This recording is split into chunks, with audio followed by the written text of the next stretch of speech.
Here's our pot with our meat cooked. You can see the garden egg is also cooked. The onions and the tomatoes and the meat. Smells beautiful. So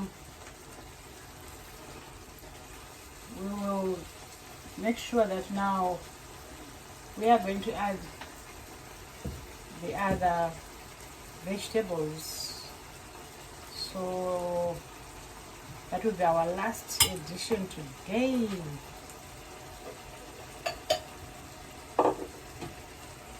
Let's put our carrots,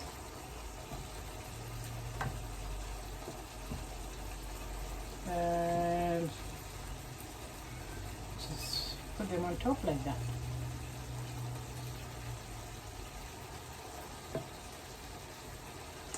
There we go. And we just leave it for a few minutes to cook the carrots and mix with the meat, the garden eggs, and then we'll put the greens, which is the cabbage. So we don't want to overcook the cabbage, so we'll put it last. So this is our next step. Let's cook. Got to be nambuya.